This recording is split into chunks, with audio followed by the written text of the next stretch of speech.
A pair of dusty, weather-worn faces emerge from the shadows lingering at the edge of the firelight. The weary prospectors thank you for the kindness of sharing your company and a meal. In turn, they regale you with a fanciful tale of treasure maps and decrepit ruins. The story, entertaining as it is something you simply cannot believe. At least, you wouldn't if not for the fistfuls of golden nuggets proffered by gnarled hands from across the campfire. Right along with me, your host, J.D. Wicks, as we delve into the history of a fabled lost mine worth untold fortunes on this episode of The Mysterious West.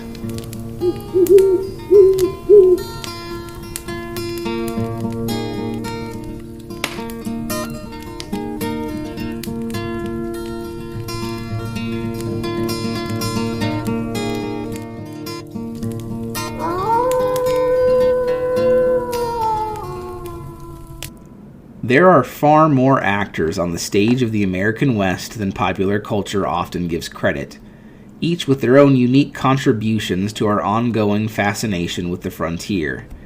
There is no denying the iconic role of the cowboy, the gunfighter, the outlaw, and the soiled dove, but we should not forget the parts played by those that paved the way for their tales. Prior to those bold American pioneers that set their sights on the vast wealth of riches and resources in the West, the Spanish had already staked a claim. Whether conqueror or man of the cloth, the march of imperial Spain was inexorable. Before even the conquistadors and missionaries, there were the indigenous peoples of the Americas, the Apache, Comanche, Tohono O'odham, and countless others. It is here, at the intersection of these diverse and often opposing factions, that our story is set. Throughout the 16th century, the Society of Jesus, also known as the Jesuits, took over much of the administrative duties within what is known as New Spain. This region stretched from modern-day Mexico into what we now refer to as the American Southwest. This includes the states of Arizona, New Mexico, and California. The Jesuits went about establishing numerous missions, villages, and schools with the goal of bringing education and Christianity to the indigenous peoples that lived there. The order was well known for their intellectual pursuits and scientific achievements. It's even said that these brilliant engineers constructed mines for the extraction of silver and gold throughout their holdings, though little evidence of such endeavor remains. Legend has it that one such mine existed in the rugged Santa Catalina Mountains north of Tucson, Arizona. Here, the Jesuits employed what amounted to slave labor unwillingly provided by the local Tohono O'odham tribe, then referred to as the Papago. Under the church's watchful eye, the natives were forced to pull precious ore from the Precambrian rock. So prosperous was this mine that the Jesuits had a pair of golden bells cast from the wealth of ore taken from within. In 1767, King Charles III of Spain issued a declaration that expelled the Jesuits from New Spain. History cites a variety of reasons, including the order's political motivations and their close personal relationship with the papacy. While these were no doubt contributing factors, the Jesuits' hoarded gold surely played a central role. When King Charles got wind of the rich workings, he began to wonder what happened to his share. It seemed, at least as far as the story is concerned, the Jesuits were withholding the king's rightful tax. Whether these rumors are true or not, the order was in fact expelled from the empire's possessions, but not before they supposedly stashed away the gold ore and their many gilded treasures. In some tellings, the Papago slaves were set free and allowed to return to their villages, though not every storyteller provides them with this happy ending. Regardless, according to oral tradition, the mine within the Santa Catalina Mountains remains lost somewhere along the banks of a stream known as the Cañada del Oro, locked tight behind a heavy iron door. 2 decades later, during the summer of 1789, Apache war bands raided the Papago villages, killing most of the residents and forcing the survivors to seek refuge within the Spanish settlement of Tucson. Eventually, the tide of warriors would roll across the desert and crash upon the city's thick adobe walls. The Apaches took over the township and surrounding area, endangering other natives and colonists alike. It wouldn't be until 1856 when Tucson was permanently retaken by American forces. Outside the city limits, however, the Apache still reigned supreme, once again causing the Papago to search for safety among the Anglo soldiers and pioneers of Spanish descent. One of the native refugees was an old man who claimed to have worked a rich mine for the Jesuit priest during his younger days. By the man's calculation, the workings were a mere 17 miles from Tucson proper, somewhere amongst the slopes of the mountains to the north and beside a broad, shallow stream. However, the ever-present threat of death by Apache managed to dissuade any would-be treasure seekers from hunting the fortune.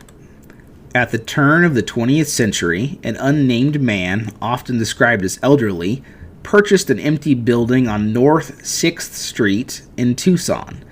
While cleaning out the abandoned building, he discovered a small wooden trunk tucked away in the back storage room. Upon opening the chest, he discovered an aged sheet of parchment detailing directions to a cache of gold. On the map, the treasure vault was titled the Escalante Mine, presumably named after Father Sylvester Velez de Escalante, the man supposedly in charge of the mine. The site was to be located 1 league to the northwest of a geologic feature known as La Ventana, or the Window. This monument of stone still exists within the Santa Catalina Mountains today, drawing hikers and outdoor enthusiasts undeterred by a strenuous trek. This mysterious map also claimed that if you stood at the entrance of the mine shaft, you could look up and into the window to the southeast and see the rising sun. In his curiosity, the old man sought out a Papago ranch hand who knew where La Ventana was located, and had seen the mine mentioned in the map. According to the Papago's account, he was riding his horse through the Catalinas on a particularly windy day. He heard a low, eerie moan issuing forth from a dense wall of brush and scrub.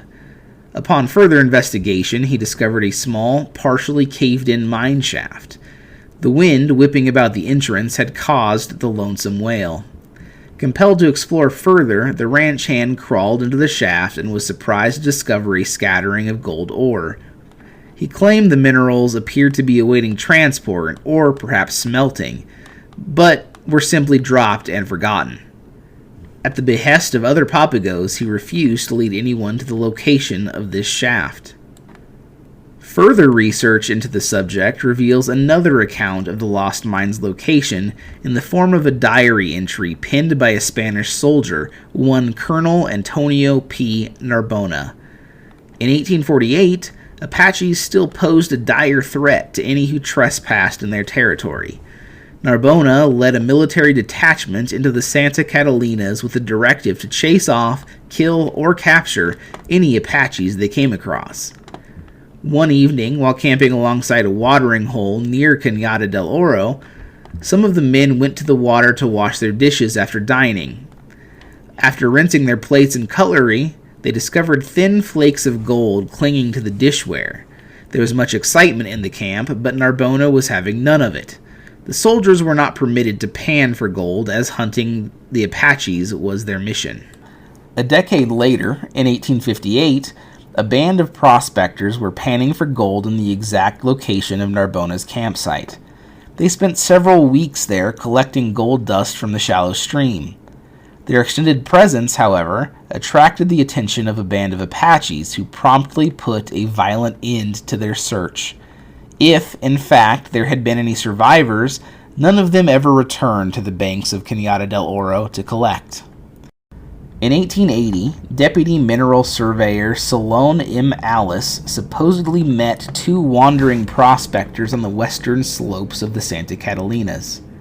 The disheveled pair of miners found warmth and rest by the light of Alice's fire, and in turn shared with him an almost unbelievable story of discovery and newfound wealth.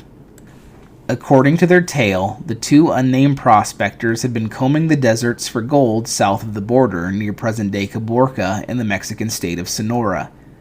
Parched from their travels, they stopped at a small adobe homestead and asked for a drink of water from the well. Upon introducing themselves as hailing from the territory of Arizona, the old man who dwelt there became excited.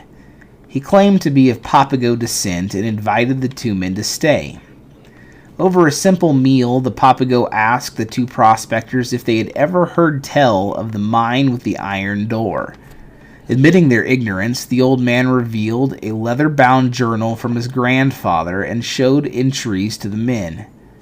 Within the pages, the long-dead grandfather detailed his time as a youth forced to work in mines run by Jesuit priests, one such entry mentioning the creation and placement of the eponymous iron door. Much to their surprise, more than one of the entries described the vast wealth taken from the mountain's womb, upwards of 200 pounds of pure gold in a single day. Upon further study, the prospectors found and copied detailed directions to the lost mine's location. Departing the very next day, the prospectors began the long, arduous trek through the deserts of Arizona to the slopes of the Santa Catalina Mountains and the mouth of the Cañada del Oro, just as the diary had explained. Following the stream bed into the mountains, guided by the ancient Papago's directions, they traveled 5 miles into the Catalinas, where the canyon split into 3 directions. Per the diary, they took a right-hand passage and quickly arrived at the dead end of a box canyon, steep walls like ramparts on every side. Having followed the directions to the letter, but finding nothing worth note, the pair decided to investigate the canyon further. After hours of studying the canyon walls, they discovered a set of steps carved into the rock face, heavily worn by the harsh sun and driving monsoon rains. The prospectors hobbled their horses and gathered their packs, making sure to bring with them their prospecting equipment. The stone staircase proved to be a precarious climb, but not unmanageable with patience. Having scaled well above the canyon floor, the miners discovered a darkened cave that had seemingly been chiseled by hand through the very mountain itself. With only a set of candles to light their way, the brave prospectors ventured forth, sure that wealth awaited them on the other side. Their hopes were only bolstered when, illuminated by the flicker of their candles, they found a Latin blessing etched into the tunnel wall. Dominus vobiscum. It read, "The Lord be with you." When finally reaching the opposite end of the cave, the miners discovered only a sheer cliff face and no safe passage down. Still, the magnetic lure of gold drew them onward.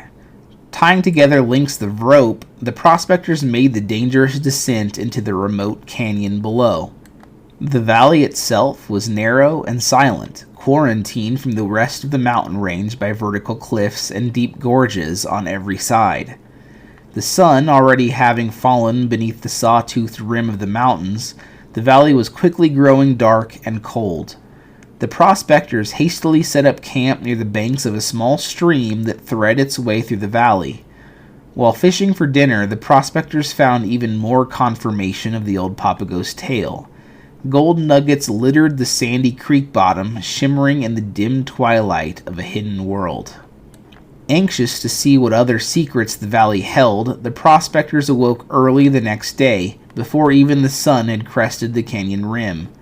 Following the valley eastward, the prospectors came upon a series of old adobe ruins, the last evidence of a Spanish settlement of sorts, tucked away high in the mountains.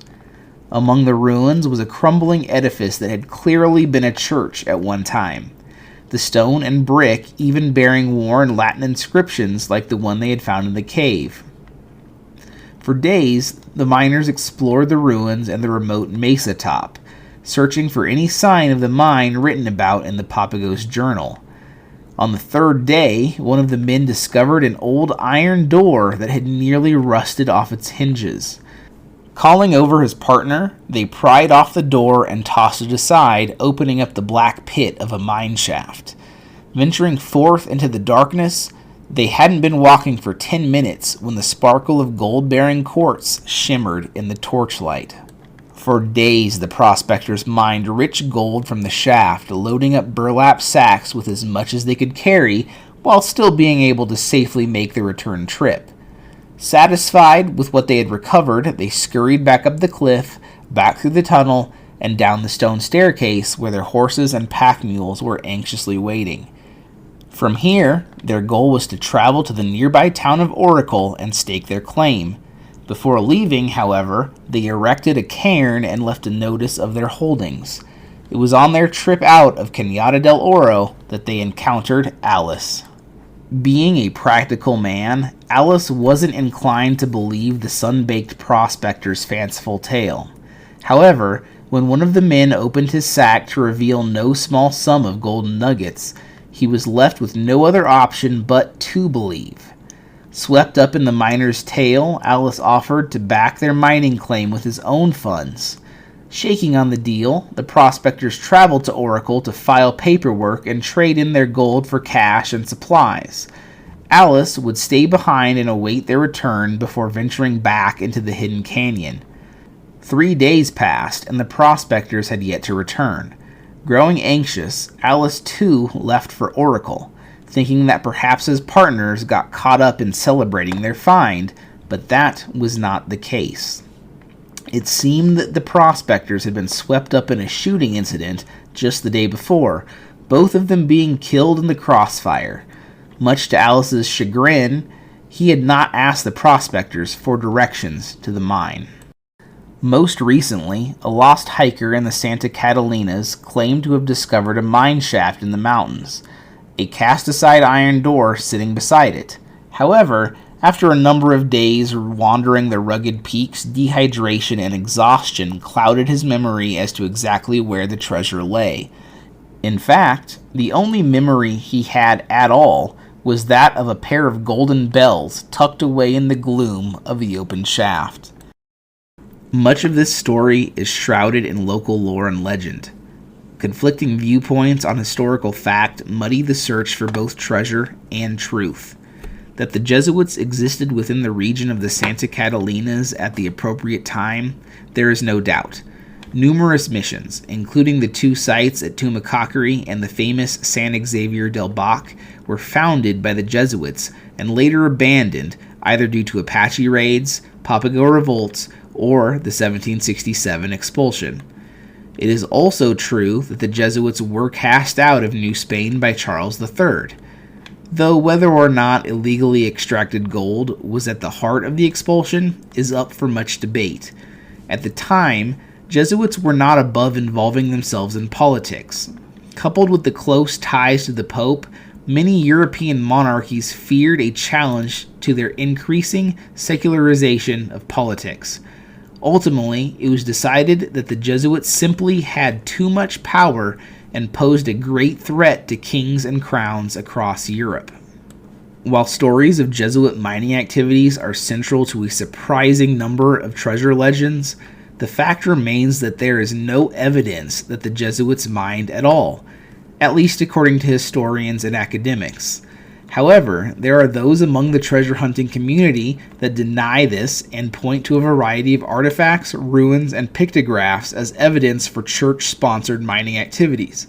In fact, an 1881 map of the Arizona Territory denotes Old Pueblo ruins just northwest of Tucson, directly upon the mouth of Cañada del Oro. Perhaps these ruins are the basis for the tale of an abandoned Spanish mission and lost gold. Some of the characters in this story are indeed real people with a verifiable history in the region.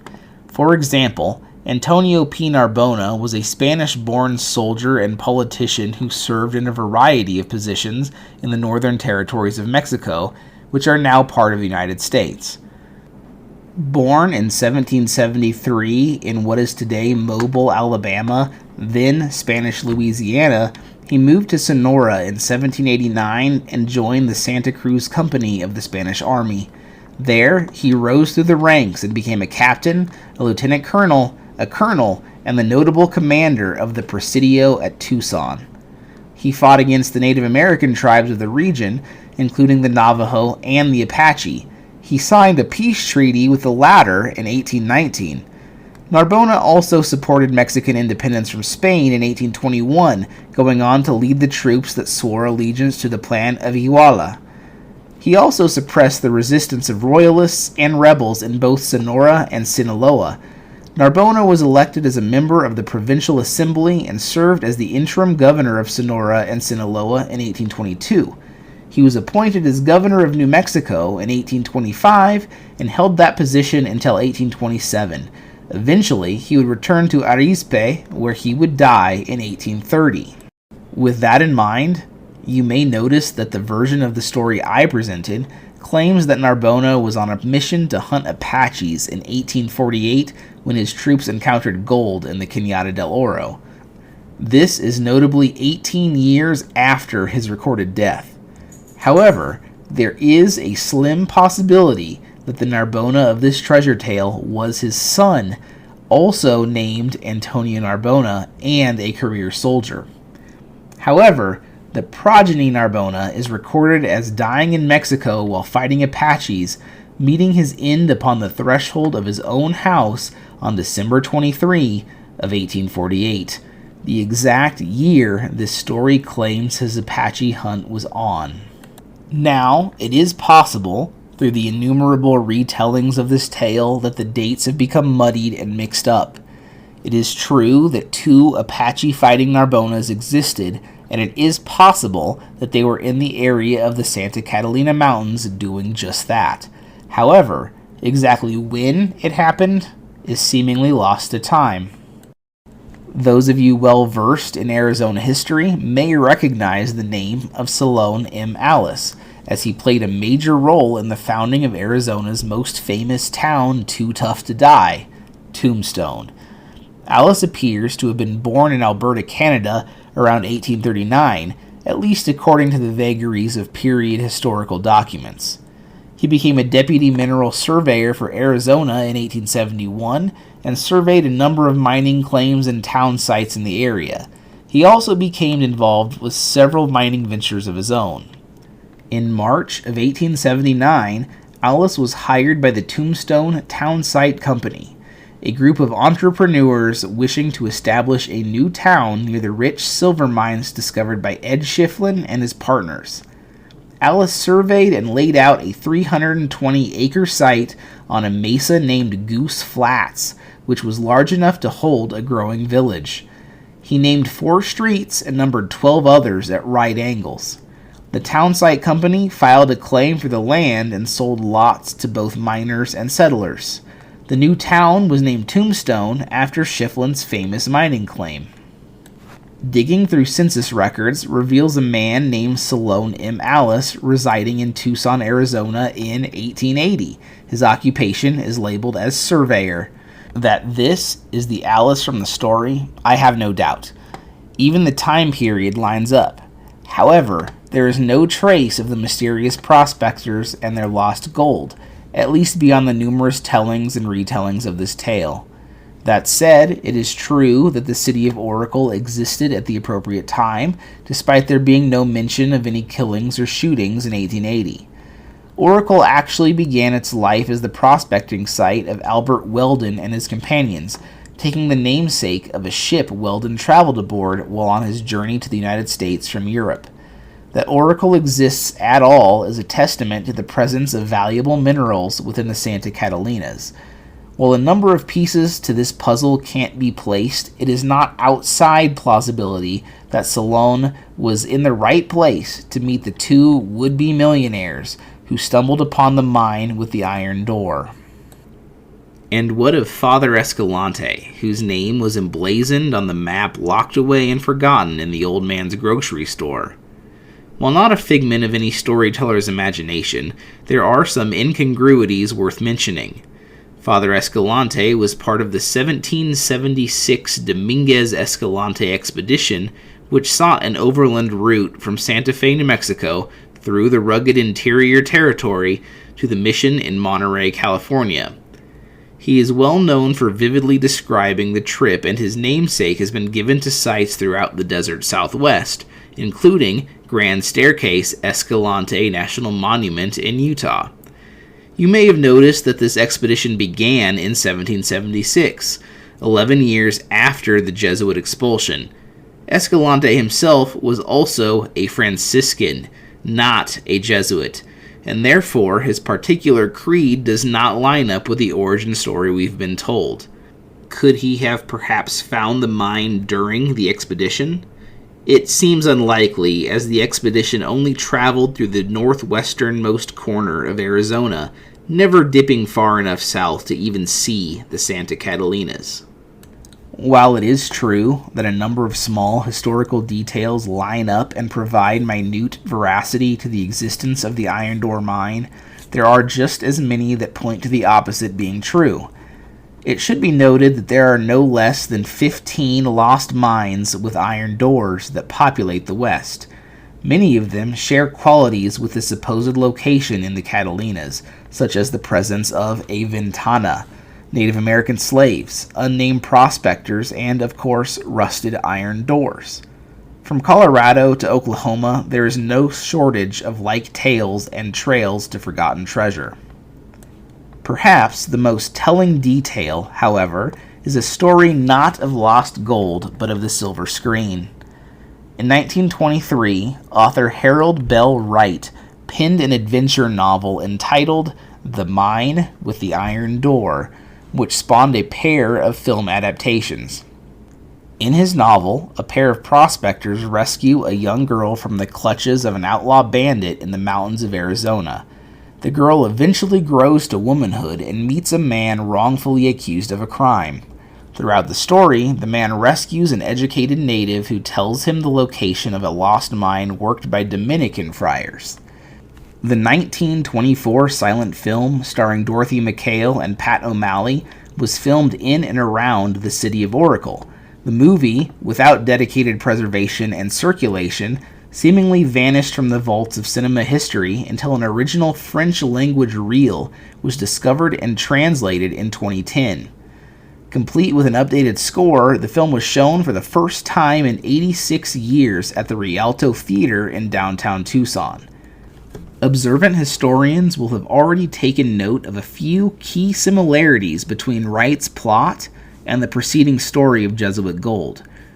It is easy enough to draw lines backward through time, connecting disparate dots to create a complete cycle of Western mythology from a base of fiction and so many shreds of historical fact. To bolster this theory is the sudden propagation of different yet similar tales of lost mines that sprung from the pages of newspapers and magazines upon the publication of Wright's novel. In fact, one would be hard-pressed to find evidence of such a mine lost in the Catalinas penned before the fictional adventure. Even the supposed oral history of the Papago tribe, as far as this researcher can tell, is completely devoid of corroborating words. It is true that native peoples were mistreated at the hands of the Spanish and the Roman Catholic Church, and that they were discontent, to say the least. In fact, there were 2 large-scale rebellions instigated by the oppressed, pushing out the Spanish and forcing them to retreat southward for a time. The missing detail, perhaps the most important, is the actual occurrence of mining within these histories. It seems that this inclusion was just another convenient storytelling device scribed by creatives and fanciful journalists aiming to strike it rich with words and paper as opposed to picks and shovels. Of course, there is always the possibility that Mr. Wright drafted his plot of romance and adventure in the West upon hearing a much older tale. The evidence for this being the case, however, is scant, if it even exists at all. Despite all arrows pointing to the contrary, dozens of treasure seekers and explorers enter the Santa Catalina Mountains each year with high hopes of finding a store of wealth lost to the ages. In truth, I've done so myself on more than one occasion. While each foray has returned to sans gilded stone, the stories of our exploits in some of the last remaining wilderness of the West are worth their weight in gold. Regardless of what history tells us, there is no denying the sense of adventure that rides alongside tales of buried treasure and lost fortune. Until some bold explorer returns from those lonesome canyons and broken crags bearing a laden pack of Jesuit bounty, the truth behind the mine with the iron door will likely forever remain a mystery.